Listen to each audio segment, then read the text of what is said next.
Hi students, എല്ലാവർക്കും സുഖമെന്ന് വിശ്വസിക്കട്ടെ. അപ്പോൾ കഴിഞ്ഞ ക്ലാസ്സിൽ പഠിപ്പിച്ചതൊക്കെ ഓർമ്മയുണ്ട്, പഠിച്ചിട്ടുണ്ടാവുമെന്ന് വിശ്വസിക്കുന്നു. അപ്പോൾ നമ്മൾ ഇന്ന് പുതിയൊരു ചാപ്റ്റർ ആണ് എടുക്കുന്നത്, sexual reproduction in plants. So we have studied the sexual reproduction in organisms. So we have studied about the different events in sexual reproduction, etc. So what is sexual reproduction? What is the process of reproduction? Why reproduction is necessary? Then what are gametes, etc. we have studied. So in this chapter we deal about the sexual reproduction in plants. So in plants we know flowers are the sexually reproducing organs. So here you can see different types of flowers. Flowers have different organs like calyx, corolla, androecium, then gynoecium. See, here you can see the colored whorls. These colored whorls are the petals. Petals are the individual units. Altogether they are known as corolla. Then outer to corolla you can see the green colored whorl, which is known as calyx. Calyx consists of individual units known as sepals. They may be free or united, just like petals, which may be united or free. So all this we have studied last year. So you write down the notes from your first year's notebook about the different parts of the flower. So the different parts of the flower are calyx, corolla, androecium, then gynoecium. Calyx, outer green colored whorl, corolla, the second colored whorl, which helps to attract the agents for pollination. Then there is the next whorls, androecium as well as gynoecium. They are the essential whorls. So they take part in sexual reproduction, androecium as well as gynoecium. Androecium, which is the male reproductive organ. So here we can see the different parts of a flower. The outermost whorl, which is the calyx, individual units, sepals. Then second whorl, petals, altogether known as corolla. Then there is the androecium, which consists of stamens. Stamen. Then the innermost whorl, which is known as the pistil. Pistil consists of ovary, style as well as stigma. Within the ovary there is the ovule as well as the placenta. On the placenta small spherical structures are born, which are known as ovules. So now we study about the essential whorls. So we are studying about the sexual reproduction, isn't it? So we have to see about the sexually reproducing parts of the flower. The male reproductive organ of the flower is the stamen. So before this we have studied that sexual reproduction has different events like pre-fertilization, post-fertilization, and then post-fertilization. So here we study about the pre-fertilization events. Pre-fertilization events include gametogenesis as well as gamete transfer. So we have studied what is gametogenesis. Gametogenesis means it is the formation of gametes. But gametes ലിംഗകോശങ്ങൾ, അതായത് stamen, അതുപോലെ തന്നെ mail gamete, അതുപോലെ തന്നെ female gamete, sperm egg form ചെയ്യുന്ന പ്രോസസ്സിന് പറയുന്ന പേരാണ് gametogenesis. അപ്പം sperm egg develop ചെയ്യുന്ന പ്രോസസ്സാണ് ഗാമറ്റോജനസിസ്. അതാണ് പ്രീ ഫെർട്ടിലൈസേഷൻ്റെ ഫസ്റ്റ് ഇവന്റ്. അപ്പം നമ്മൾ ഇനി പഠിക്കാൻ പോകുന്നത് about the gametogenesis. So gametogenesis, gametes in the formation, അത് sexually reproducing organ, male reproductive organ, അതുപോലെ female reproductive organലാണ് നടക്കുന്നത്. അപ്പോൾ ആദ്യം നമ്മൾ പഠിക്കുക about the structure of the male reproductive organ. Male reproductive organ എന്താ പേര് പറയുക? Stamen. അല്ലേ? അപ്പോൾ ഇവിടെ നമ്മൾ ആദ്യം ഡീൽ ചെയ്യുന്നത് stamen, microsporogenesis, formation of microspores, and about the structure of pollen grain. അപ്പം ഇത്രയാണ് ഇന്നത്തെ ക്ലാസ്സിൽ നമ്മൾ പഠിക്കുക about stamen, microsporogenesis and pollen grains. അപ്പം നമുക്ക് ആദ്യം പഠിക്കുക സ്റ്റേമൻ്റെ സ്ട്രക്ചർ. എന്താണ് സ്റ്റേമൻ? സ്റ്റേമൻ എന്ന് പറയുന്നത് ആൻഡ്രീഷ്യത്തിന്റെ ഇൻഡിവിജ്വൽ യൂണിറ്റ്സ് ആണ്. ഇൻഡിവിജ്വൽ യൂണിറ്റ്സിന് സ്റ്റേമൻ എന്ന് പറയും. സ്റ്റേമൻസ് എല്ലാം കൂടി ഒന്നു ചേർന്ന് മോണോഡൽഫസ് കണ്ടീഷനിൽ കാണാം, അല്ലെങ്കിൽ രണ്ട് ഗ്രൂപ്പായിട്ട് ഡയഡൽഫസ് കണ്ടീഷനിൽ കാണാം. ഇനി അതല്ല എങ്കിൽ മെനി ഗ്രൂപ്പ്സ് ആയിട്ട് പോളിയാഡൽഫസ്. ദെൻ ഫ്രീ ആയിട്ട് കാണുന്ന സ്റ്റേമൻസിനാണെങ്കിൽ എന്താ പറയുക? പോളിയാഡൽഫസ്. And sterile stamens സ്റ്റാമിനോഡ്.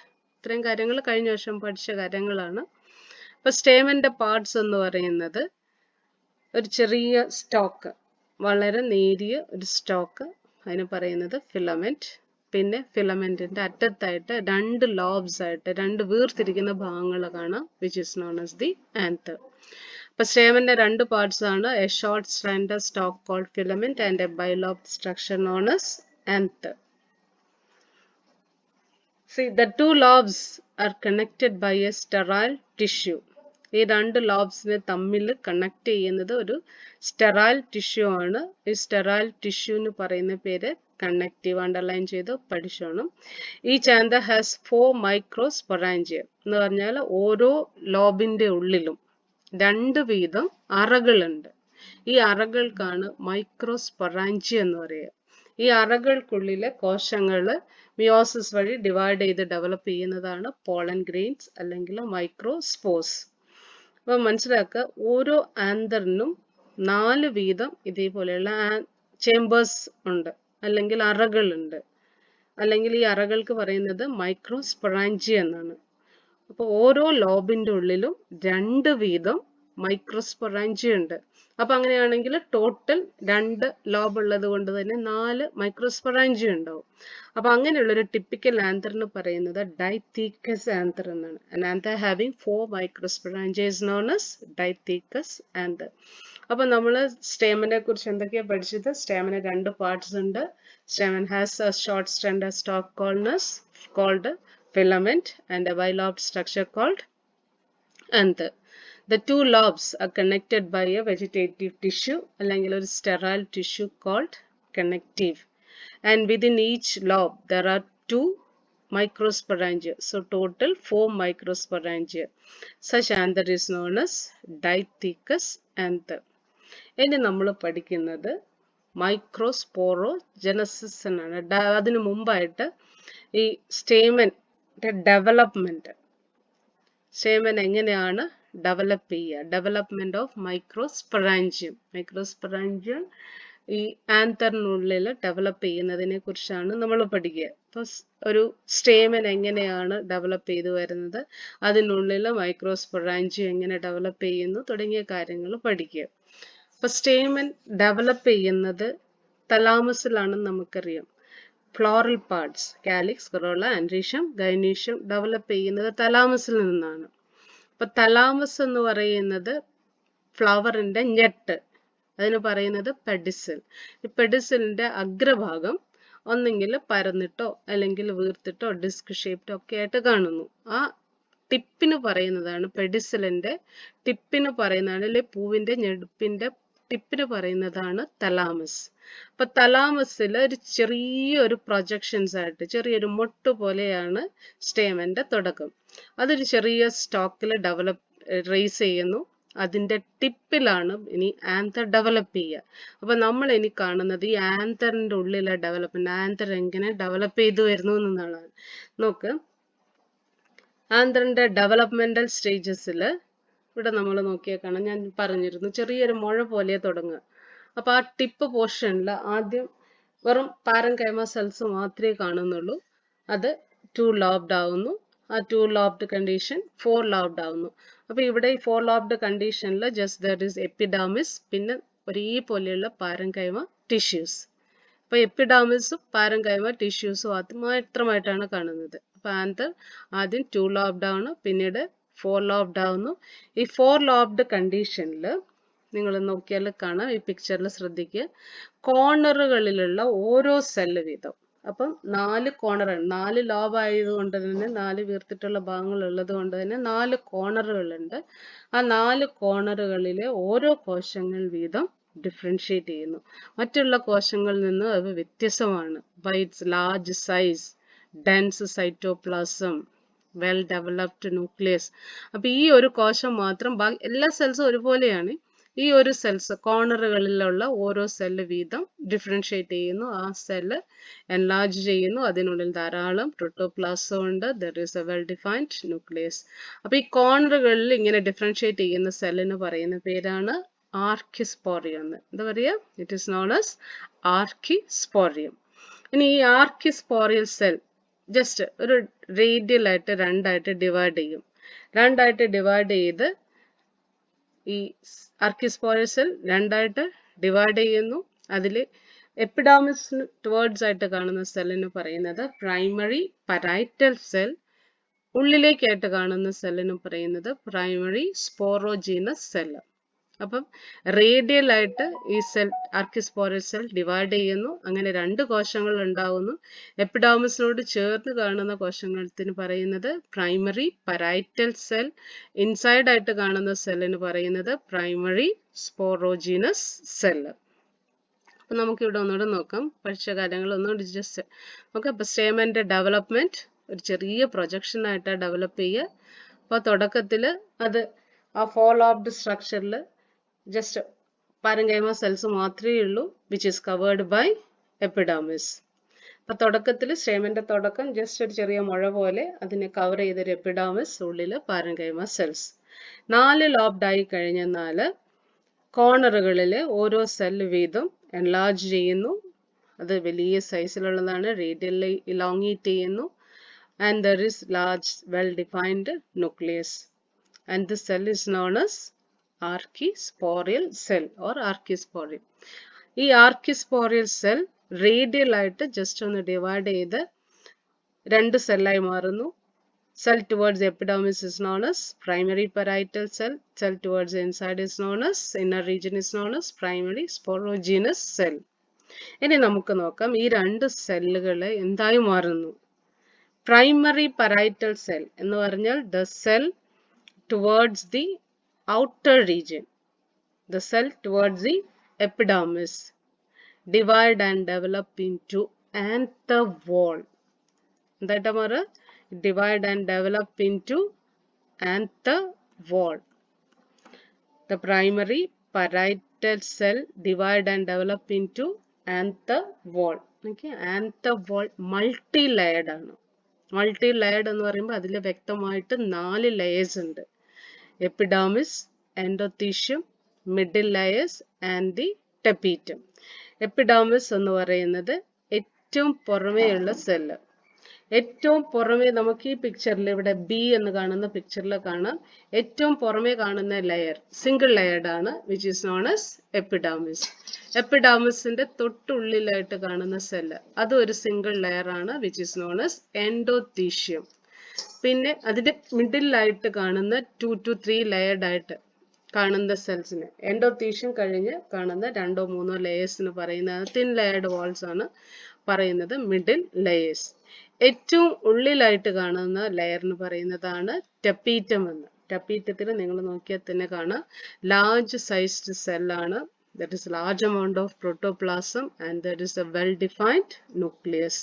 അപ്പോൾ പിക്ചർ എയിൽ നോക്കിയാൽ നിങ്ങൾക്ക് 4 ലെയേഴ്സ് കാണാം. നോക്കിയാൽ ഏറ്റവും ഔട്ടർ ആയിട്ടുള്ളത് epidermis, then endothelium, then 2 to 3 layered middle layers and the innermost layer which is known as tapetum. ഈ ടപ്പീറ്റത്തിന് ഒരു വലിയ ഇമ്പോർട്ടൻസ് ഉണ്ട് കേട്ടോ. Tapetum provide food for the sporogenous cells. അപ്പോൾ ഇത് പരീക്ഷയ്ക്ക് ചോദിക്കാവുന്നതാണ്. ആന്തർ വാളും ആന്തർ വാൾ എത്ര ലെയർഡ് ആണ്, നെയിം ദ ഡിഫറെന്റ് ലെയേഴ്സ്. അതുപോലെ തന്നെ ടപ്പീറ്റത്തിന്റെ importance. What is the importance of tapetum? ടപ്പീറ്റത്തിന്റെ ഇമ്പോർട്ടൻസ് എന്ന് പറയുന്നത് tapetum provide food for the developing sporogenous cells. അപ്പോൾ ഈ സ്പോറോജീനസ് സെൽസ് എങ്ങനെ ഡെവലപ്പ് ചെയ്യുന്നത് നോക്ക്. ആർക്കിസ്പോറിയൽ സെൽ രണ്ടായിട്ട് ഡിവൈഡ് ചെയ്തു. Primary parietal cell towards the epidermis and towards the inner primary sporogenous cell. Parietal cell anther wall multi layered ആയിട്ടുള്ള anther wall ആയിട്ട് develop ചെയ്യുന്നു. സ്പോറോജീനസ് സെൽ സ്പോറോജീനസ് ടിഷ്യൂസ് ആയിട്ട് അത് വീണ്ടും മൈറ്റോസിസ് വഴി ഡിവൈഡ് ചെയ്ത് സ്പോറോജീനസ് ടിഷ്യൂസ് ഉണ്ടാവും. ഈ സ്പോറോജീനസ് ടിഷ്യൂസിൽ നിന്ന് സ്പോ മദർ സെൽ എന്ന് പറയുന്നത് microspore mother cell or pollen mother cells are developed. this will divide by meiosis. അപ്പോൾ sporogenous cell, primary sporogenous cell mitosis വഴി ഡിവൈഡ് ചെയ്ത് സ്പോർ മദർ സെൽ ഫോം ചെയ്യുന്നു. സ്പോർ മദർ സെൽ മിയോസിസ് വഴി divide ചെയ്ത് haploid ആയിട്ടുള്ള pollen grains form ചെയ്യുന്നു. അപ്പോൾ pollen grains microspore develop by meiosis in the spore mother cell, pollen mother cell or microspore mother cells. അപ്പോൾ നമുക്ക് just ഒന്നുകൂടി കണങ്ങൾ ഒന്നുകൂടി ഒന്ന് നോക്കാം. പോളൻ ഗ്രെയിൻസ് ഡെവലപ്പ് ചെയ്യുന്നതിന് മുമ്പായിട്ട് നമുക്ക് സ്റ്റേമന്റെ സ്ട്രക്ചർ ഒന്നും കൂടി നോക്കാം. Stamen develops as a small projection, then it develops into two-lobed structure, then four-lobed. Four-lobed structure കോർണറുകളിൽ ഓരോ സെല്ല് വീതം ഡിഫറൻഷിയേറ്റ് ചെയ്ത് പ്രൈമറി പരൈറ്റൽ സെല്ലും പ്രൈമറി സ്പോറോജീനസ് സെൽസും ഡെവലപ്പ് ചെയ്യുന്നു. പ്രൈമറി പരൈറ്റൽ സെൽ ആന്തോബോൾ ആയിട്ട് ഡെവലപ്പ് ചെയ്യുന്നു. Primary sporogenous cell divide and develop into pollen mother cells, which then divide and develop into pollen grains, divide by meiosis. അപ്പോൾ നമുക്ക് matured ആയിട്ടുള്ള ഒരു ആന്തറിന്റെ structure ഇവിടെ നോക്കുക. ആ രണ്ട് ലോബ്സിൽ 4 വീതം ചേമ്പേഴ്സ് കാണാം. So dithecous anther. then see connective, രണ്ട് ലോബ്സിനെ തമ്മിൽ കണക്ട് ചെയ്യുന്ന ഒരു വെജിറ്റേറ്റീവ് ടിഷ്യൂ, അതിന് പറയുന്നതാണ് കണക്റ്റീവ് എന്ന്. അപ്പോൾ സെൻട്രലായിട്ടാണ് സ്പോറോജീനസ് സെൽസ് പ്ലേസ് ഓക്യുപ്പൈ ചെയ്യുക. പ്രൈമറി പരൈറ്റൽ സെൽ ഡിവൈഡ് ചെയ്ത് ആന്തോബോൾ ആവുന്നു. അത് ഔട്ടർ റീജിയനിലാണ് കാണുന്നത്. ഇന്നർ റീജിയനിൽ ഓക്യുപ്പൈ ചെയ്യുന്നത് primary sporogenous tissues which divide and develop into pollen mother cell which divide by meiosis to form pollen grains. അപ്പം നമ്മൾ ഇത്രയും കാര്യങ്ങൾ പഠിച്ചു. ഇനി ഒന്നുകൂടി നോക്കിക്കേ, ഇത് മെച്ചുവർഡ് ആയിട്ടുള്ള ആന്തർ ആണ് താഴെ കാണുന്നത്.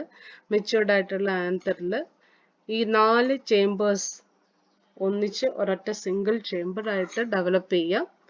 പിന്നീട് ആന്തർ വാൾ ബ്രേക്ക് ചെയ്ത് പോളൻ ഗ്രെയിൻസ് റിലീസ് ചെയ്യുന്നു.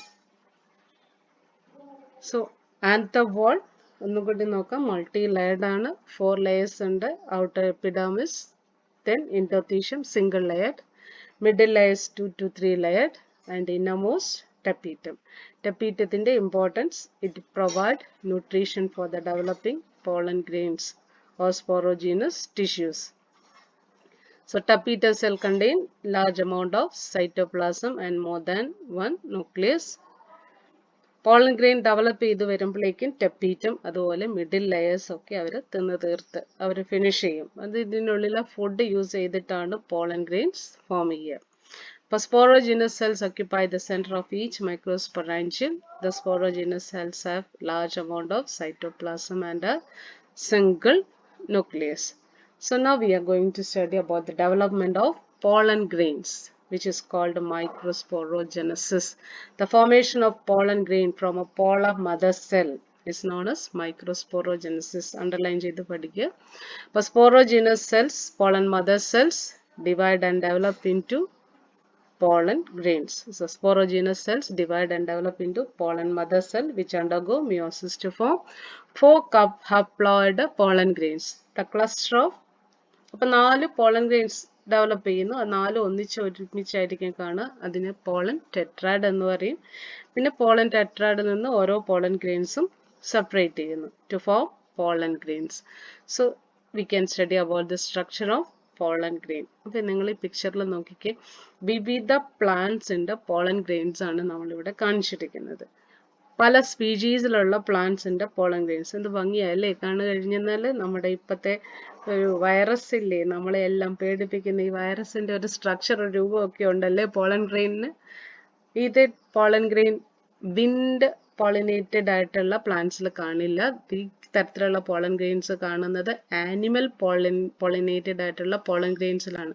കാരണം നോക്കി ഇങ്ങനെ മുള്ളുകളൊക്കെ ആയിട്ട് കാണുന്നു, മുള്ളുകളും കുഴികളും ഒക്കെ ആയിട്ട് കാണുന്ന റിഡ്ജസും ഫറോസും സ്പൈൻസും ഒക്കെ ആയിട്ട് കാണുന്ന ഈ പോളൻ ഗ്രെയിൻസ് പോളിനേറ്റിംഗ് ഏജന്റിന്റെ ശരീരത്തിൽ പറ്റിച്ചേർത്ത് പിടിക്കാൻ വേണ്ടിയിട്ടുള്ള ഒരു അഡാപ്റ്റേഷൻ ആണ് കേട്ടോ. ഇപ്പൊ pollen grains with spines ridges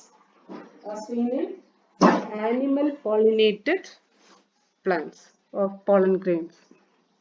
നിങ്ങൾ ഇവിടെ കണ്ടില്ലേ പോളൻ ഗ്രെയിൻസ് സ്പെറിക്കൽ ഷേപ്പ് ആണ്. റിഡ്ജസും ഫറോസും ഒക്കെ ഉണ്ട്. അതേസമയം വിൻഡ് പോളിനേറ്റഡ് ആണെങ്കിൽ ഇങ്ങനെയൊന്നും അല്ല കേട്ടോ, സ്മൂത്ത് ആയിട്ടായിരിക്കും ഔട്ടർ സർഫസ് കാണുക. So see, now we can study about the structure of pollen grains. അപ്പോൾ അതിന് മുമ്പ് ഇത് ഞാൻ പിക്ചർ കാണിച്ചു തരാം. പോളൻ ഗ്രെയിൻസ് മെയിൽ ഗമറ്റോഫൈറ്റ് ആണ് കേട്ടോ, കാണുന്നുണ്ടോ? സ്പെറിക്കൽ ഷേപ്പിലുള്ള പോളൻ ഗ്രെയിൻസ്. ഈ പോളൻ ഗ്രെയിൻസിന്റെ ഔട്ടർ വാൾ നല്ല തിക്കായിട്ടാണ് കാണുന്നത്, ഇന്നർ വാൾ തിൻ. അപ്പൊ 2 ലെയർഡ് ആണ്. Pollen grains are 2 layered. Outer layer, thick layer is known as exine, and inner thin layer is known as intine. ഇനി ഇതിനുള്ളിൽ ഒരു പ്രോട്ടോപ്ലാസോ ന്യൂക്ലിയസ് ഒക്കെ ഉണ്ട്. The nucleus divide and develop into a small cell, two cells ആയിട്ട് divide ചെയ്യും. അതിലൊരു small സെല്ലും ഒരു ലാർജ് സെല്ലും. ലാർജ് സെല്ലിന് ട്യൂബ് സെൽ എന്ന് പറയുക. And the small cell floating within the cytoplasm of large cell is known as the generative cell.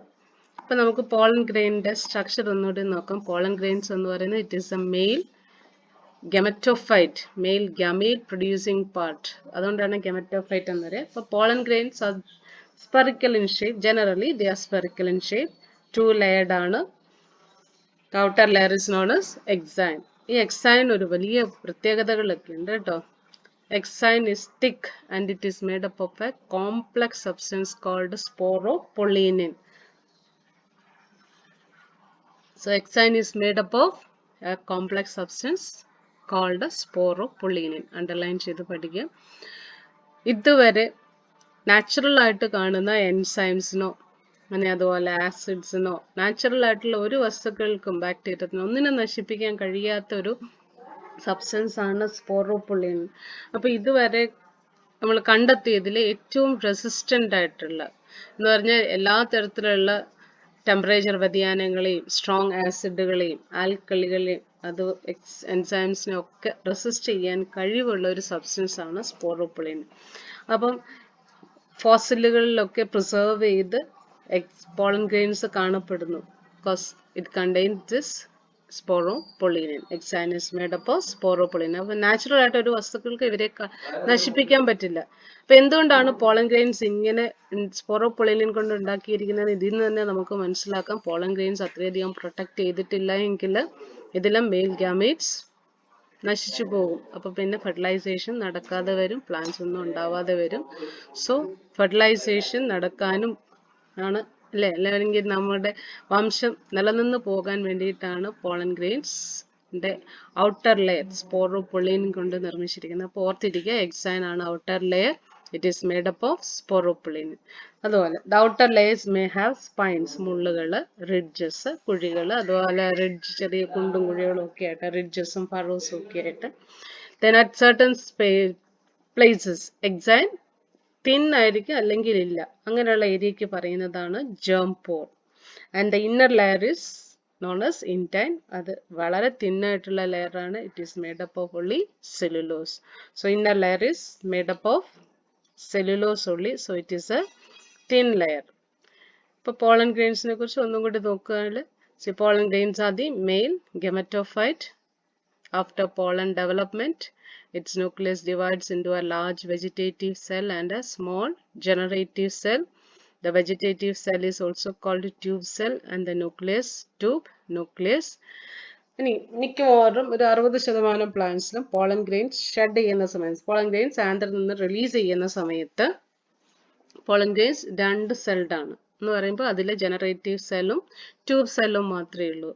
പക്ഷെ ബാക്കിയുള്ള ഒരു 40% പ്ലാന്റ്സിൽ, ബാക്കി റിമൈനിങ് ആയിട്ടുള്ള പ്ലാന്റ്സിൽ പോളൻ ഗ്രെയിൻസ് റിലീസ് ചെയ്യുന്ന സമയത്ത് അവിടെ 3 സെൽസ് ഉണ്ട്. ആ 3 സെൽസ് എന്ന് പറയുന്നത് ന്യൂക്ലിയസ് ട്യൂബ് സെല്ലും അതുപോലെ ജനറേറ്റീവ് സെൽ ഡിവൈഡ് ചെയ്തിട്ടുണ്ടാവുന്ന 2 മെയിൽ ഗാമീറ്റ്സും. അപ്പൊ ജനറേറ്റീവ് സെല്ലിൽ നിന്നാണ് മെയിൽ ഗാമീറ്റ്സ് ഫോം ചെയ്യുന്നത്. അപ്പൊ പോളൻ ഗ്രെയിൻസിൽ 2 സെൽഡ് ആണ്. ആ 2 സെല്ലിൽ ഒരു സെല്ലിന് tube cell എന്ന് പറയും. The other cell is known as generative cell. The generative cell divide and develop into 2 male gametes.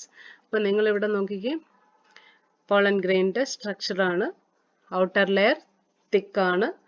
It is known as exine. It is made up of sporopollen, most resistant material. ഇനി ചില ഏരിയകളിൽ നോക്കിയേ pollen grains എക്സൈന് ചില ഏരിയകളിൽ ഇല്ല, അല്ലെങ്കിൽ വളരെ തിന്നാണ്. ആ ഏരിയക്ക് പറയുന്നതാണ് germ pore. ഇതിലൂടെയാണ് in time പോളൻ ട്യൂബ് ആയിട്ട് പുറത്തേക്ക് വരിക. അപ്പൊ പോളൻ ട്യൂബിന് പുറത്തേക്ക് വരാനുള്ള വഴികളെയാണ് germ pore എന്ന് പറയുക. ഡൈക്കോട്ട് പ്ലാന്റ്സിൽ 3 germ pore വരെ ഉണ്ടാവാം പോളൻ ഗ്രെയിനിൽ. മോണോക്കോട്ട് ആണെങ്കിൽ there is only a single germ pore. ഇനി ഉള്ളിലുള്ള 2 സെൽസ് ആണ്. വലിയ സെല്ലിന് ട്യൂബ് സെൽ എന്ന് പറയും. And the nucleus is known as tube cell nucleus. The small cell അത് ഫ്ലോട്ട് ചെയ്യുന്ന രീതിയിലാണ് കാണുന്നത്. അതിന് പറയുന്നത് generative cell. Generative cell divide ചെയ്ത് ഡെവലപ്പ് ചെയ്യുന്നതാണ്. Generative cell divide and develop into 2 male gametes. അപ്പൊ പിക്ചർ ഞാൻ ഒന്നുകൂടെ ഇവിടെ കാണിക്കുകയാണ്. Pollen mother cell divide by meiosis. അങ്ങനെ മിയോസിസ് വഴി ഡിവൈഡ് ചെയ്ത് പോളൻ ടെട്രാഡ് 4 സെൽസും ഒന്നിച്ചുണ്ടാവുന്നു. അതിൽ നിന്ന് സെപ്പറേറ്റ് ചെയ്യുന്നു മൈക്രോസ്പോസ്. അപ്പൊ ഹാഫ് പ്ലോഡ് ആയിട്ടുള്ള മൈക്രോസ്പോസിൽ എന്തൊക്കെയുണ്ടാവാം? വാക്യൂൾസ് ഉണ്ട്, സൈറ്റോപ്ലാസം ഉണ്ട്, there is a large nucleus. Then this large nucleus will divide and develop into 2 cells. Large cell which is known as vegetative cell and the small cell which is known as the generative cell. ഇത് coloured ആയിട്ടുള്ള പിക്ചറിൽ കാണിച്ചിരിക്കുന്നു മാത്രമേ ഉള്ളൂ.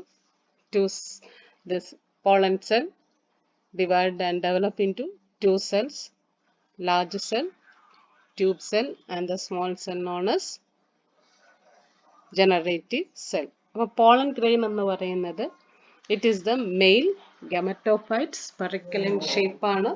Gametes are produced from the generative cell. അപ്പം ഇത്രയും കാര്യങ്ങൾ പഠിപ്പിച്ചതെന്ന് കുറച്ച് കാര്യങ്ങളൊക്കെയും മനസ്സിലായിട്ടുണ്ടെന്ന് വിചാരിക്കുന്നു. അപ്പം നിങ്ങൾ വീണ്ടും ഈ വീഡിയോ വാച്ച് ചെയ്യുക, നോട്ട്സ് ഒക്കെ എഴുതിയെടുക്കുക.